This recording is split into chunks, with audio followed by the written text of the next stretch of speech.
नमस्कार, आप देख रहे हैं इंडिया न्यूज। मैं हूं पिंकी धनखड़, आपके साथ खबरों के खास बुलेटिन की शुरुआत करते हैं। गजवाए हिंद के चर्चे आपने बहुत सुने होंगे। पाकिस्तान में बैठे कट्टरपंथी और दुनिया के कुछ और मुसलमान भारत में इस्लामिक राज लाने का प्रोपेगेंडा चलाते रहते हैं। एक वायरल वीडियो में पाकिस्तानी जैद हामिद ने भारत पर कब्जे और हिंदुओं के खिलाफ बातें कही हैं। उसने कहा है कि ये जंग लंबी चलेगी। देखिए एक रिपोर्ट, क्या सपने देख रहा है पाकिस्तान।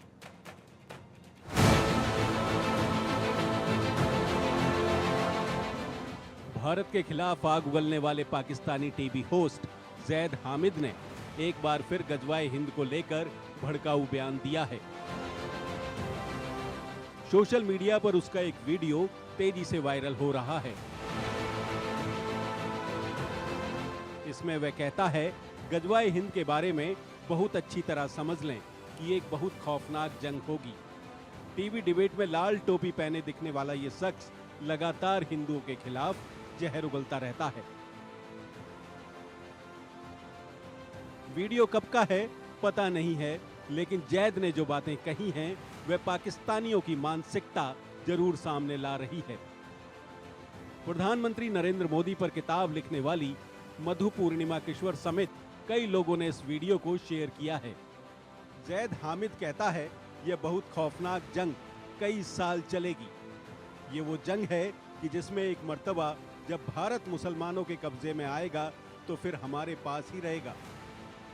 वो जो बुत परस्त यानी मूर्ति पूजा करने वाले थे, उनकी आखिरी नस्ल सिर्फ हिंद के अंदर ही रह गई है।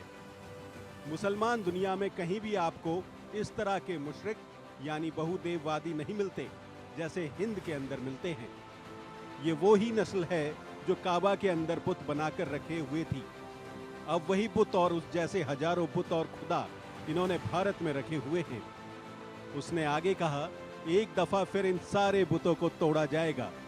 सारे मंदिर उसी तरह तोड़े जाएंगे जैसे महमूद गजनवी ने सोमनाथ के मंदिर और दूसरे तोड़े थे। अब बुत परस्ती का मुकम्मल खात्मा कर दिया जाएगा। जाहिर है ये जंग खौफनाक होगी और ये जंग एक दिन की नहीं है। कई भारतीयों ने लाल टोपी वाले इस पाकिस्तानी की बात सुनकर इसे मानसिक बीमार बताया है। एक यूजर ने लिखा है कि धरती पर आज के समय कोई किसी सभ्यता को खत्म करने की बात कैसे कर सकता है। कई भारतीयों ने गुस्सा जाहिर किया है। चलिए आपको बताते हैं कौन है जैद हामिद। खुद को पाकिस्तान का स्ट्रेटेजिक सिक्योरिटी एक्सपर्ट बताता है। इसे आईएसआई का करीबी माना जाता है। जैद बताता है कि उसने सोवियत अफगान वॉर लड़ा है। वह इस्लामिक हुकूमत का पक्षधर है, कट्टरपंथी और हिंदुओं के खिलाफ बोलता है, कैमरे के सामने लाल टोपी पहनकर दिखाई देता है। यह हर रोज भारत के खिलाफ जहर उगलता है। खालिस्तान के मुद्दे को भड़काना, हिंदुओं को कमजोर बताना, यह अपना प्रोपेगेंडा सोशल मीडिया पर फैलाता है। ये पाकिस्तान की तबाही और बर्बादी पर कुछ नहीं बोलता। भारत के हर शहर की घटनाओं की ज्यादा खबर रखता है। भारत में रहने वाले मुसलमानों को बरगलाने की लगातार कोशिश करता रहता है।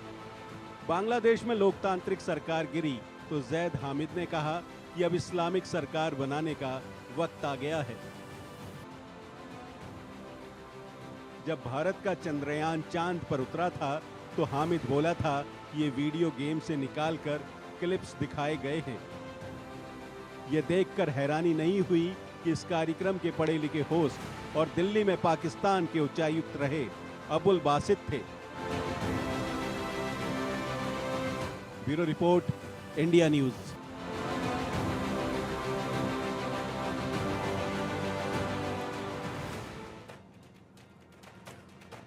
और चलिए अब इसी विषय पर चर्चा के लिए हमारे साथ दो खास मेहमान हैं। मेजर जनरल रिटायर्ड पीके सहगल जी हमारे साथ हैं, जो कि डिफेंस एक्सपर्ट हैं। सहगल जी, बहुत बहुत स्वागत है आपका इंडिया न्यूज़ पर। और साथ ही साथ संजीव श्रीवास्तव जी, जो कि विदेशी मामलों के जानकार हैं, वो भी हमारे साथ हैं। संजीव जी, बहुत बहुत स्वागत है आपका इंडिया न्यूज़ पर। सहगल जी, सबसे पहले आपसे जानना चाहेंगे कि देखिए, एक बार फिर से जैद हामिद ने गजवाए हिंद को लेकर विवादित बयान दे डाला है। हालांकि उनकी अर्थव्यवस्था खुद संभाली नहीं जा रही है, लेकिन उसके बाद भी सपने उनके बड़े बड़े लगातार कायम हैं। देखो, ख्वाब लेना तो हर एक का हक बनता है। पाकिस्तान ख्वाब लेता है और वो साफ तौर पे जानता है कि ये ख्वाब अनरियलाइजेबल है। आज़ादी से 1000 साल पहले का अगर इतिहास देखो, तो जो भी खैबर के रास्ते से आया हिंदुस्तान को मात दे के चला गया। जो भी समुद्री मार्ग से आया हिंदुस्तान को मात दिया। मोहम्मद गजनी जिसकी बात की है वो 17 बारी आया, 1000 घुड़सवार के बाद शायद, और हिंदुस्तान को काफ़ी ज़्यादा नुकसान पहुंचाया। लेकिन आज़ादी के बाद हमने 5 लड़ाइयाँ लड़ी। चाइना की लड़ाई हमारे क्योंकि पॉलिटिकल और ब्यूरोक्रेटिक गलतियों की वजह से पाकिस्तान ने 4 बारी हमको ललकारा और बहुत बुरी तरह हारा। और आज तक उसको उसको समझ नहीं आ रहा था कि इतनी बुरी बात उसको कैसे पड़ी। 65 की लड़ाई में उसका सब कुछ हमसे बेहतर था। हवाई जहाज बेहतर थे, टैंक्स बेहतर थे, तोपखाना बेहतर था। लेकिन जीत हमारी हुई क्योंकि जो हमारा जो जवान था बिहाइंड द वेपन वो बहुत ही बुलंद था। उसका मोरल, उसका मोटिवेशन, उसकी लीडरशिप, उसकी ट्रेनिंग बहुत बढ़िया थी। 1971 में हिंदुस्तानी केवल दुनिया में एक ऐसा देश है जिसने 14 ही दिन में एक नया देश खड़ा कर दिया और 93,000 पाकिस्तानी ट्रुप्स ने हिंदुस्तान के सामने घुटने टेक दिए। फिर 1999 कारगिल वॉर भी ऐसे सबसे मुश्किल जगह पर हुई और कहा जाता था कि दुनिया की कोई भी ताकत उसको पिछाड़ नहीं सकती। लेकिन हिंदुस्तान ने फिर भी वो कर दिखाया जो ऑलमोस्ट इम्पॉसिबल था। हमने इम्पॉसिबल को पॉसिबल किया और पाकिस्तान ने ज़बरदस्त कोशिश की है हर प्रकार के आतंकवाद को हिंदुस्तान के खिलाफ उतारने के लिए।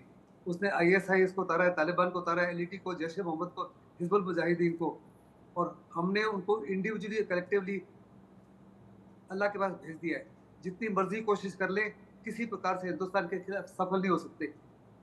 जहाँ तक उनका ताल्लुक था, OIC में उनको किसी प्रकार की सपोर्ट नहीं है, GCC में किसी प्रकार का सपोर्ट नहीं है। सिर्फ चाइना, टर्की और मलेशिया से सपोर्ट था। मलेशिया भी न्यूट्रलाइज हो गया है। अभी मलेशिया भी हिंदुस्तान के हित में बात करने लगा है जब उनके प्रधानमंत्री की विजिट आई है। केवल और केवल वो धमकी देना जानता है। इस समय पाकिस्तान तो खुद टूटने के तरफ आया हुआ है और अगर हिंदुस्तान ने कोशिश की तो जल्द ही पाकिस्तान के टुकड़े हो सकते हैं। हिंदुस्तान के प्रधानमंत्री ने साफ तौर पे 2014 में लाल किले से कहा था कि हम केवल और केवल मॉरल सपोर्ट दे रहे हैं, इस सपोर्ट के अलावा हम कुछ नहीं दे रहे। आज जो पाकिस्तान में हालात है, सिंध में, बलूचिस्तान में, फतह एरिया में, POK में, वो इतने खतरनाक हैं कि वास्तव में अगर हिंदुस्तान ने इकोनॉमिक सहायता दी, पॉलिटिकल सहायता दी, डिप्लोमेटिक सहायता दी और किसी प्रकार की मिलिट्री सहायता दी तो पाकिस्तान के छक्के छूट जाएंगे। ऐसे में इस माफी के ख्वाब लेना जो है केवल और केवल पाकिस्तान को अपने आप को बेवकूफ बनाना है। बिल्कुल। मुझे नहीं लगता किसी प्रकार से पाकिस्तान सक्सेसफुल हो सकता है। मैं देशवासियों को साफ तौर पे बताना चाहता हूँ, हिंदुस्तान की फौज जो है आज दुनिया में सबसे ज्यादा रिस्पेक्टेड, सबसे ज्यादा रिगार्डेड, सबसे ज्यादा प्रोफेशनली कॉम्पिटेंट और सबसे ज्यादा रेवेड सरकार है, फौज है। और दुनिया हिंदुस्तान का दबदबा और बोलबाला एक्सेप्ट कर रही है और हिंदुस्तान की जो छवि आज आसमान को छू रही है। हम साफ तौर पे विश्व मित्र और विश्व गुरु के रूप में उभर रहे हैं और पाकिस्तान फिर भी बजाय अपने आप को बर्बादी से बचाने के लिए हिंदुस्तान को बर्बाद करने की ख्वाब ले रहा है। बिल्कुल, बिल्कुल। और संजीव जी से भी हम जानना चाहेंगे। संजीव जी, देखिए लगातार जो है हिंदुओं के खिलाफ, भारत के खिलाफ लगातार इनकी मानसिकता सामने आती रही है। जहर ये लगातार सालों से उगलते आ रहे हैं। इनके जो मंसूबे हैं वो लगातार उस पर ये डटे हुए हैं, लेकिन हालांकि वो बिल्कुल भी कामयाब होते कहीं से भी नज़र नहीं आ रहे हैं, क्योंकि खुद ये इस वक्त इस कंगाली की हालत में है कि अपने आप का ही गुजर बसर कर ले, वही बहुत बड़ी बात है। अगर बात की जाए तो जिस तरीके से इन्होंने अब जो बातें कही, एक बार फिर से इनका विवादित बयान जो सामने आया है, ये पूरी तरह से मानसिकता दर्शा रहा है। क्या लगता है आपको कि जिस तरीके की बातें ये अभी तक कह रहे हैं, क्या सोच के इस तरीके की बातें लगातार जारी रखे जा रहे हैं? क्या इनके इरादे हैं? क्या कुछ ये कर सकते हैं? जी देखिए, ये जो तथाकथित सिक्योरिटी एनालिस्ट जैद हामिद नाम का ये जो व्यक्ति है, और इसकी जो सोच है वो पूरी तरीके से आतंक परस्त सोच है, आतंकी सोच है, शैतानी सोच है।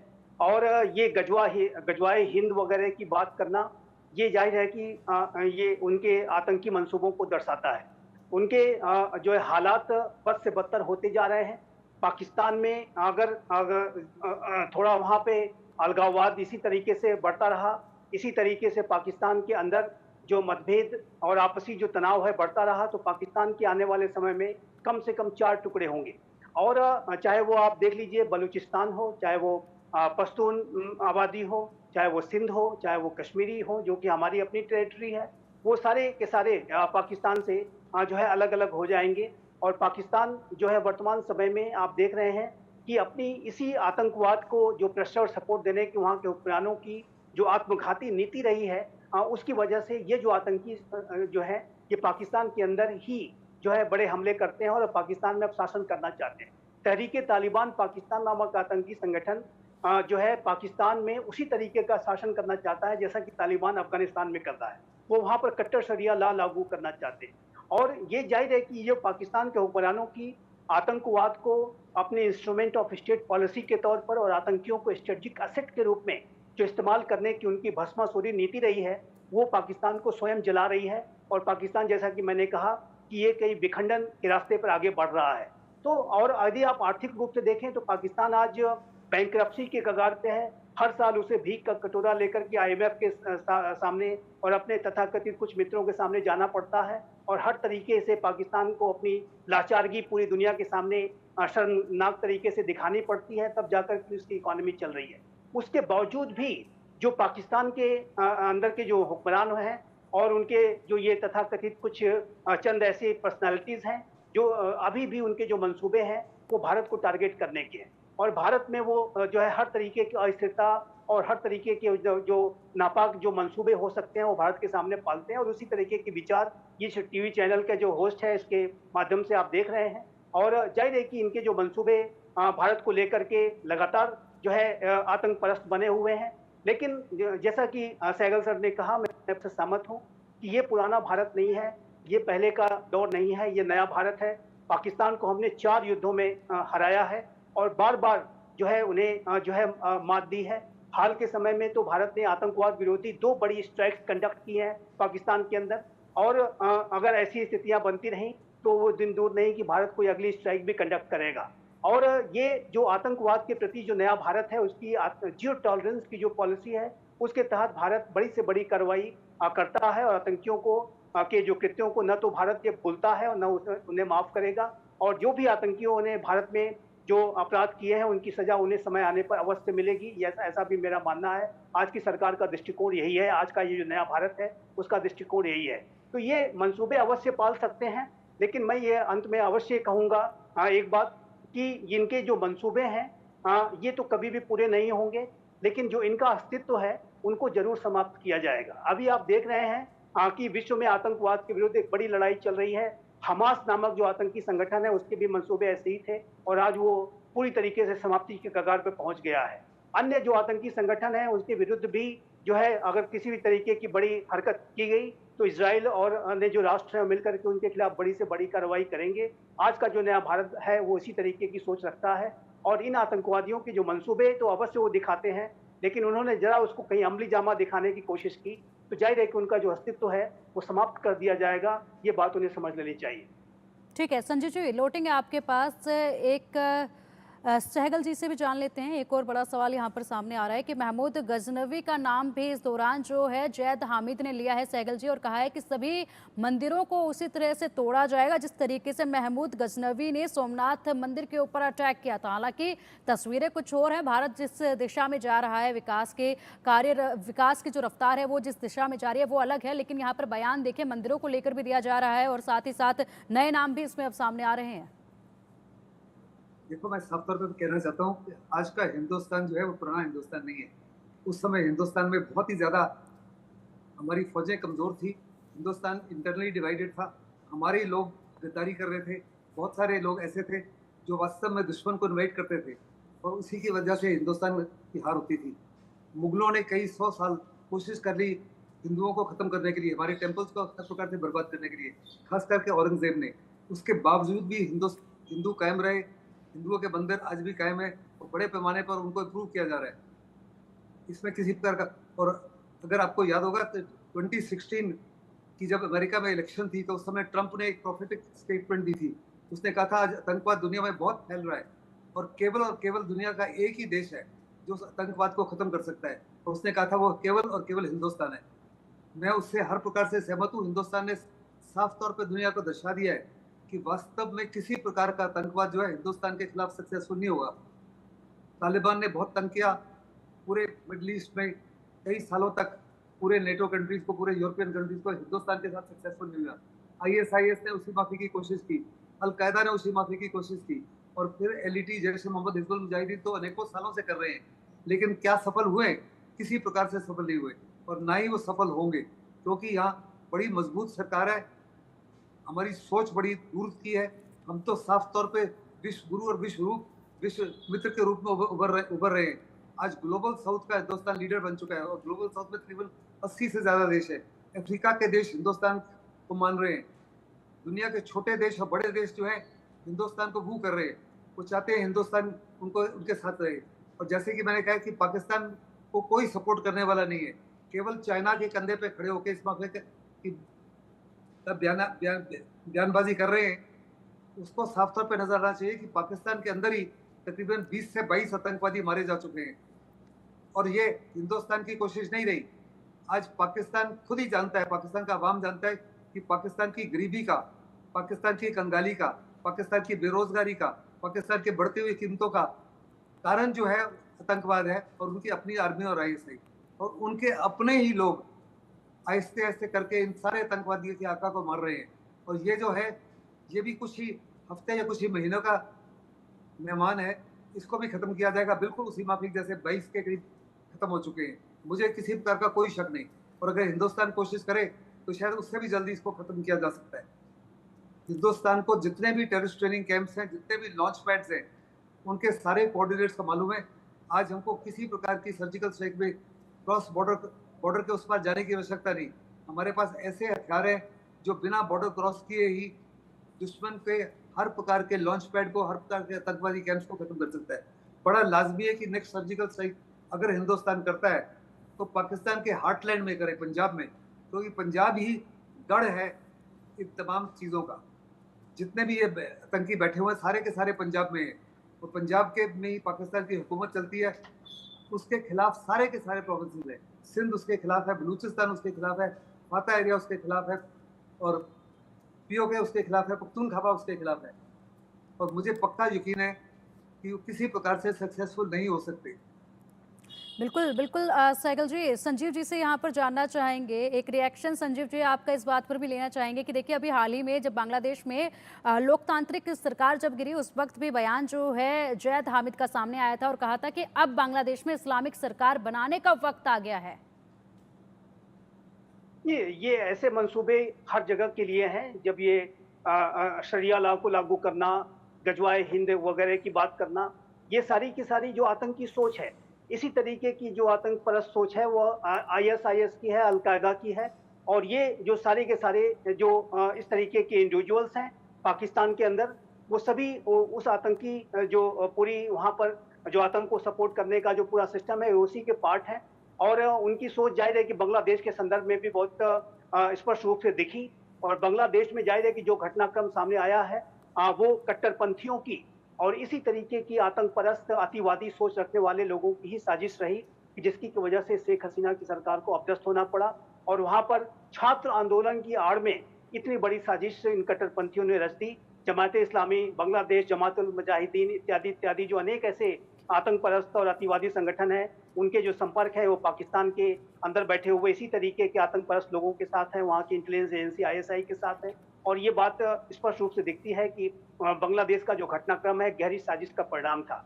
और ये जो मंसूबे उसके जो हामिद के बांग्लादेश के संदर्भ में जो दिखे, उसने जो अपने विचार व्यक्त किए हैं, वो जाहिर है कि उस बात को दर्शाता है कि किस तरीके की जो सोच है वो पाकिस्तान के इस तरह के कट्टरपंथी अपने पड़ोसी राष्ट्रों के संदर्भ में रखते हैं, चाहे वो भारत हो, बांग्लादेश हो, हर जगह वो। ठीक है, इतना मैं आपसे कहूंगा कि इस तरीके के विचारों का जो सबसे बड़ा खामियाजा है वो पाकिस्तान को ही भुगतना पड़ रहा है। पाकिस्तान इसी तरीके से आतंक परस्त जो सोच को सपोर्ट करने का और जो उसका स्टेट स्पॉन्सर जो करने का उसका जो मैकेनिज्म है, उसकी वजह से पाकिस्तान ने भस्मासुर पैदा किए हैं। और आज अभी मैंने जैसा कहा कि चाहे वो तहरीक तालिबान पाकिस्तान हो, अन्य जो आतंकी संगठन हो, वो लगातार पाकिस्तान के अंदर ही बड़े हमले कर रहे हैं और पूरे पाकिस्तान को अपने कब्जे में ले लेना चाहते हैं। और ये जाहिर है कि पाकिस्तान के अंदर की ये जो आतंकी सोच है उसका सबसे बड़ा जो खामियाजा है वो पाकिस्तान स्वयं भुगत रहा है, ये स्पष्ट रूप से दिखता है। बिल्कुल बिल्कुल संजीव जी, वहीं चंद्रयान चांद पर जब उतरा था उस वक्त भी हामिद ने कहा था कि वीडियो गेम से निकाल कर ये क्लिप्स दिखाए जा रहे हैं, वो भी काफ़ी हास्यास्पद एक बयान इनका सामने आया था। हालांकि भारत कुछ भी कर ले, पाकिस्तानियों को बर्दाश्त तो नहीं होता है, तो ऐसे में पूरी तरह से बौखलाकर कुछ ना कुछ बयानबाजी करने से ये बाज नहीं आते हैं। फिलहाल शुक्रिया संजीव जी आपका हमारे साथ जुड़ने के लिए, और सहगल जी आपका भी इंडिया न्यूज के साथ जुड़ने के लिए, अपने विचार साझा करने के लिए। बढ़ते अब आगे बात कर लेते हैं अयोध्या की। अयोध्या से बड़ी खबर